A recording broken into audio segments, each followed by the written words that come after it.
Hey everyone, it's Leon. Welcome to another episode of What's New at Catchpoint. Now, before I get started, I want to address one of the primary comments I got on the last video, which was about my attire. A few folks complained that the intro splash screen showed a Lego version of me in a distinctive Lisa Frank-inspired suit, but in the actual episode, I wasn't wearing it, so let me rectify that oversight right now. Here we go. All right? So we've got the jacket, the tie, the pants, all of it. Better now? Okay, let's proceed. I also want to remind everyone that there are links to all the new features that I'm showing in the description below. And you can find out about all of this and much, much more over at catchpoint.com. For most people, internet resilience starts and ends with their home router. For most IT practitioners, on the other hand, a resilient internet is the difference between getting your actual work done or a day of interruptions. But these days, when the internet is your application infrastructure, internet resilience impacts your bottom line along with your workload.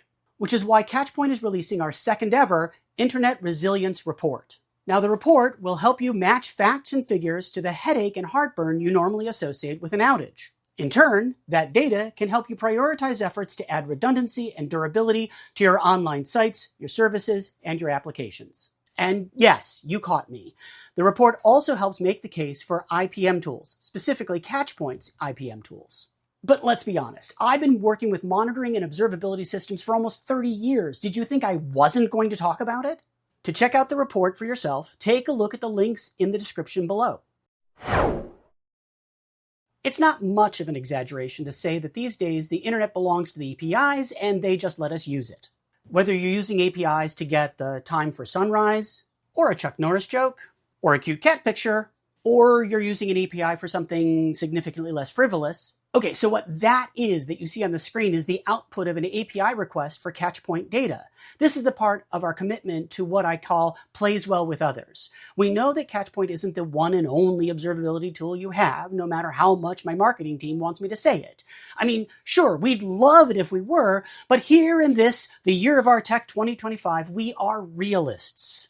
So we want to make sure that you can use Catchpoint insights to better inform your other monitoring, observability, and visualization systems, and that means accessing your data via API. Now lately, we've released a raft of new updates to the API system.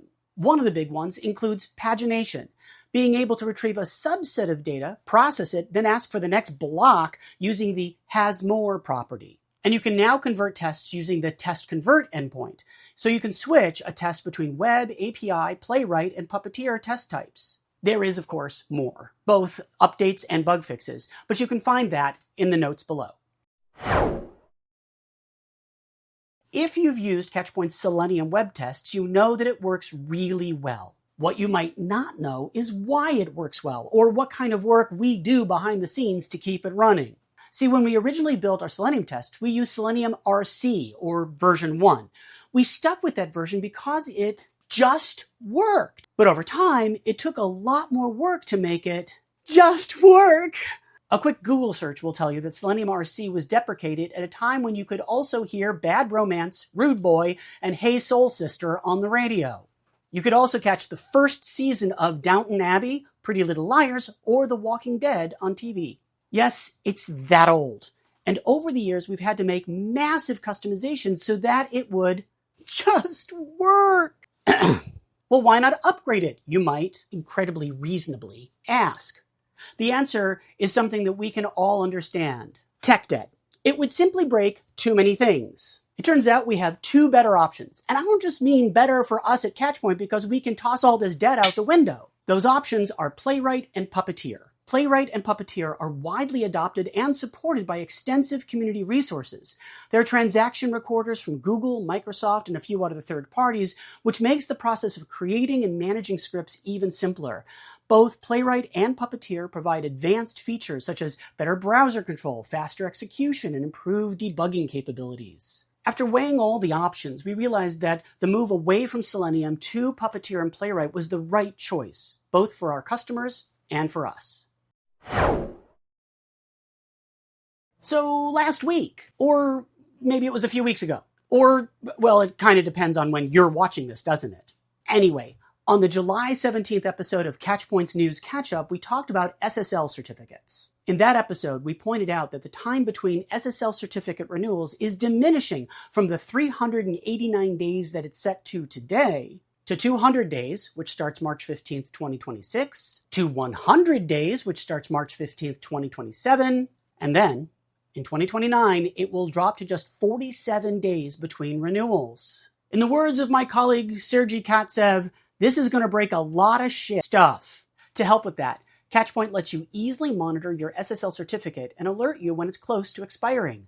Because we monitor the cert and how many days are left rather than a specific date or something, we can alert you when you've hit a threshold no matter when you started monitoring it or how short those kind folks at the Internet Engineering Task Force make the renewal duration. Now, that feature is not exactly new for Catchpoint. In fact, it's been around for a few years already. But if it's new to you, then it's cool too. Okay, that's a second episode under our highly colorful belt, and it's also a whole new segment called New to You as well. Once again, check out the description below for links to the features I mentioned today, and head over to catchpoint.com for even more monitoring goodness. If you love the idea of this series and you want to see more of it, don't forget to hit like and subscribe so you can get notifications when new episodes come out. And if you hated this series and you think it's a horrible idea to continue, remember to hit like and subscribe so you can watch us improve. For What's New at Catchpoint, I'm Liana Dotto.